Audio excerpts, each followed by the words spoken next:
If you are a beginner in your floral watercolor journey and you would like to paint a composition like this one, I'm going to show you how to paint the simplest watercolor flower that you can repeat all over your page to create something similar to this composition. Are you ready? Let's start together.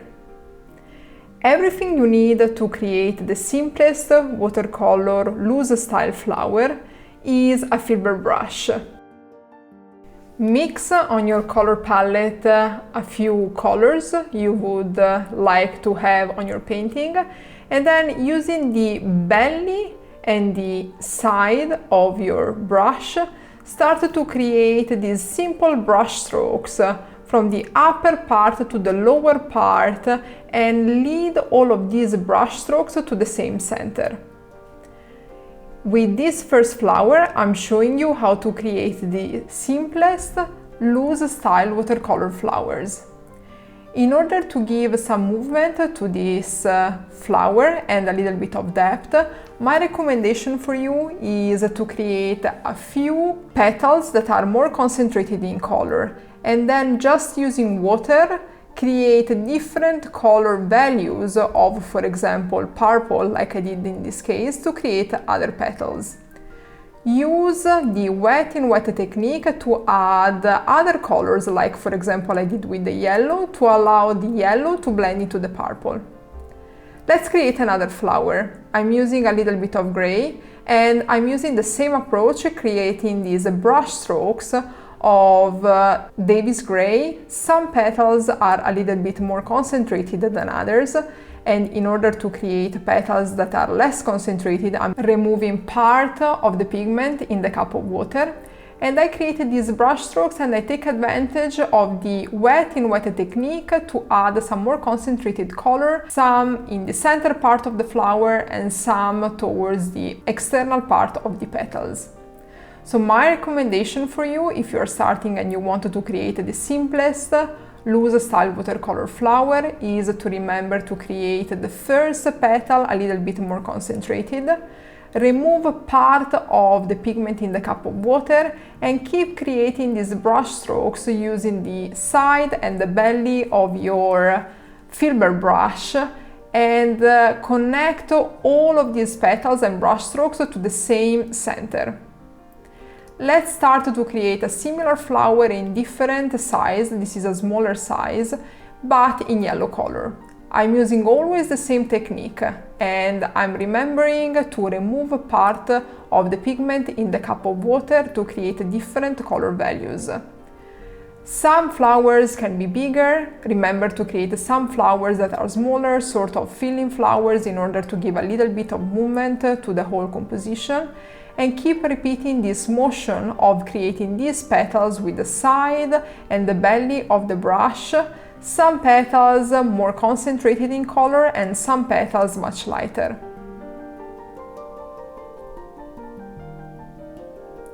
My recommendation for you is to start from the center of the page and create, let's say, the main flower in the center part. Then keep adding flowers in the similar shape, leading these flowers to one of the upper corners. This because we want the observer to look at the whole composition, and then in this case we are going to have that our observer is going to mainly look at the composition starting from the upper right corner of the page and following all the flowers, all the colors of the flowers, going down towards the bottom left corner of our page.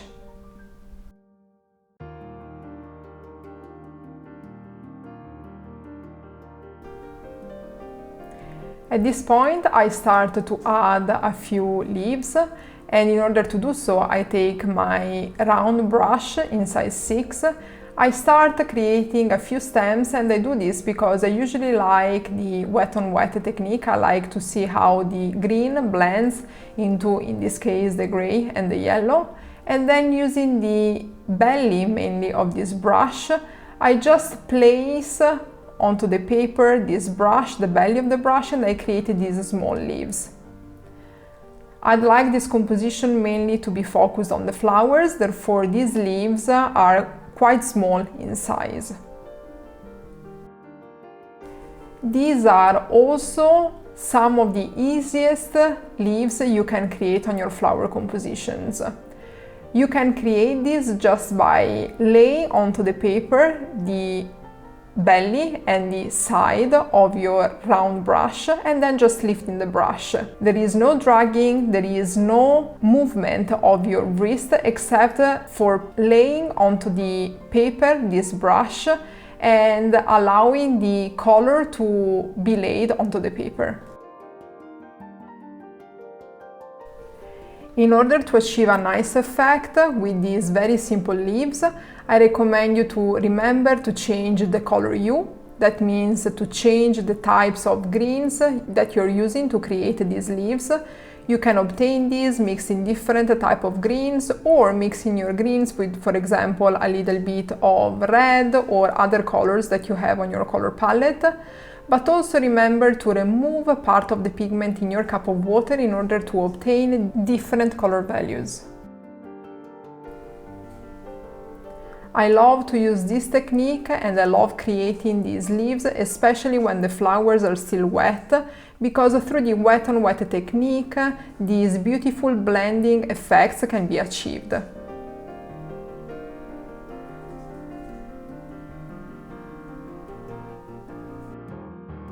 A recommendation that I want to give you when you are creating flowers is to remember to change the color values of your petals. In order to do so, I recommend you to start with some petals that are darker in color and then using these petals, drag with your brush and just a little bit of water the color from the main darker petals. In this way, you're going to achieve different color values that are going to create a little bit of movement in your flower compositions. Also take advantage of the wet in wet technique to add, while the painting is still wet, a few touches of different colors into your petals. Let's go back to the simplest flowers that you can create with your filbert brush.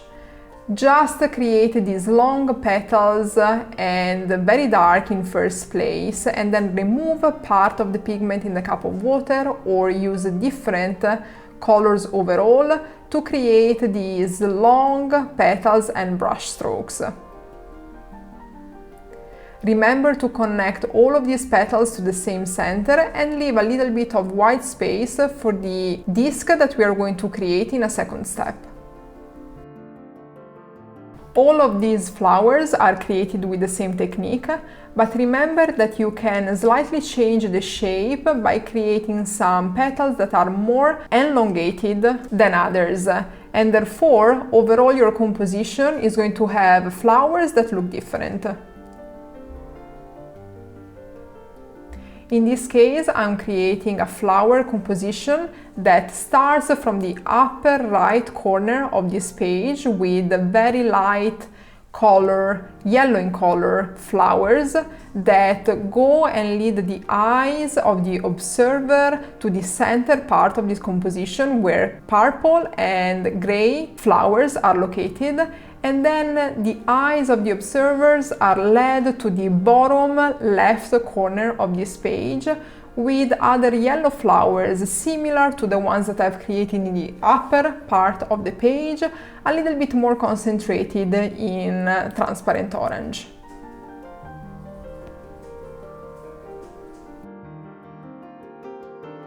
Now that the painting in the bottom left corner of the page is still wet, I decide to add a few leaves in green color, mainly using green earth and my round brush in size 6, and I allow this green color to blend with the wet yellow of these flowers. These leaves, as I did in the center part of the composition, are created just by touching the paper with the side or the belly of the brush and keeping in mind to change the color value and the color hue of all of these brush strokes.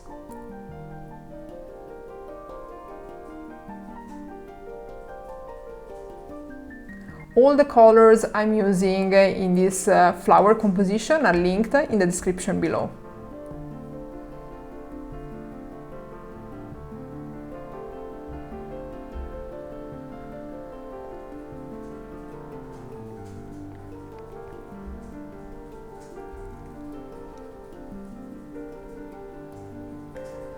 When I create a composition that is quite heavy in leaves, like in this moment, I prefer to first start creating leaves that are quite light in color value, and then adding a few brush strokes of more concentrated or darker green on top as brush strokes that are contrasting brush strokes in the whole composition.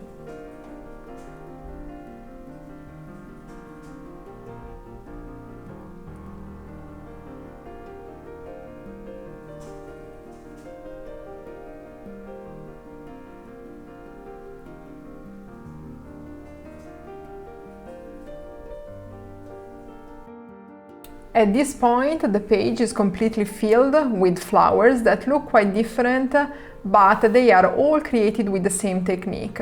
They look quite different because their sizes is different, the shape of the petals is quite different, but they are all created with this filbert brush and using the technique that I've explained. I'm going to use now the round brush in size 6 to create the center part of these flowers. And mainly I'm mixing some brown and scarlet red to create the center and some very light brush strokes, fine lines of color that starts from the center and go towards the external part of the petals. I create a few dots and then I remove some pigment. I take a little bit of orange and scarlet red and I started to create additional center parts of flowers to the small buds that I've created in the right part of the composition. I use a similar technique and I let a little bit of this pigment stay onto the paper, but then I remove a part of the pigment in the cup of water and then just using a little bit of water onto my brush, I allow these brush strokes to be less defined.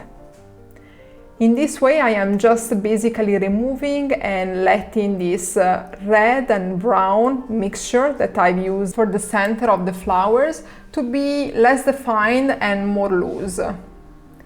This is a technique that you can use on your floral compositions. Some center of the flowers can be much more defined and some can be as loose as I have demonstrated here, and this will create movement to the whole composition. Also remember that you can create a center part of the flowers that are more or less concentrated, and also having more or less pigment on your paper, on your page, will give a very different impression and also some sort of dimension to your whole composition. I'm using now a mixture mainly of black and burnt umber to give a different color to the center of these upper flowers compared to the central flowers, where I use instead a transparent orange, a little bit of scarlet lake and some burnt umber.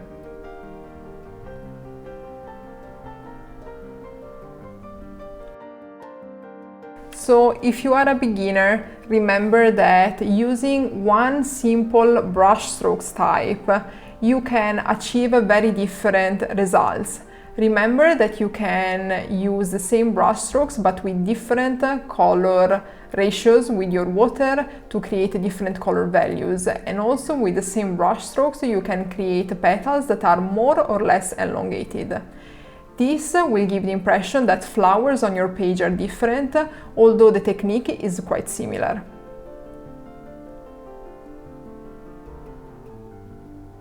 For the central flower, I'm using some yellow ochre and I'm creating this yellow center because I want it to be different from the two gray flowers that are surrounding this purple flower.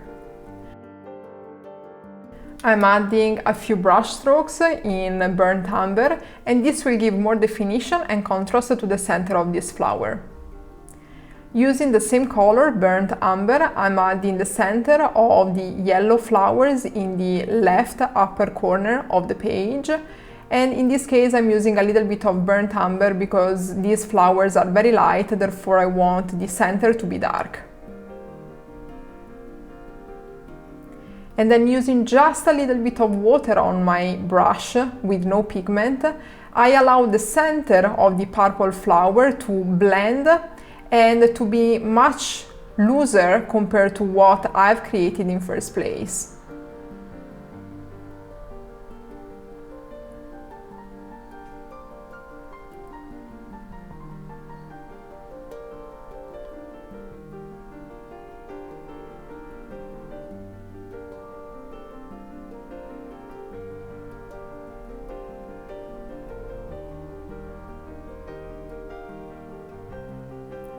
It's time to add the center of the flowers in the bottom part of the page.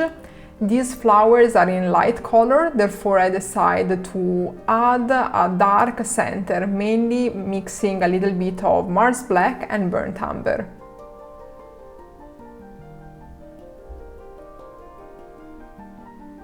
I like very much using this technique of allowing even the center of the flowers to be quite loose. And in this way, I'm also removing from the brush the pigment and just using some water and mainly the belly of the round brush, I allow this center, this black center, to blend with the underneath orange petals of the flower.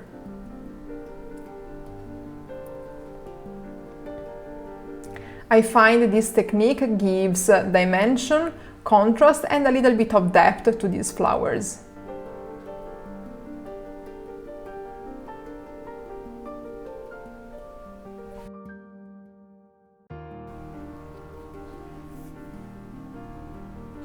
So in this tutorial, I've given you some tips on how to paint the simplest watercolor loose style flower that you can create in different shapes and different colors. I've given you some advice on how to create different petals with different color values and therefore how to give depth to the petals and movement to the whole composition. I've also given you a few tips on how to create different centers of your flowers, some that are more defined and some less defined. I really hope these sort of tutorials are useful for you. They sparkle your creativity and they allow you to improve your watercolor technique.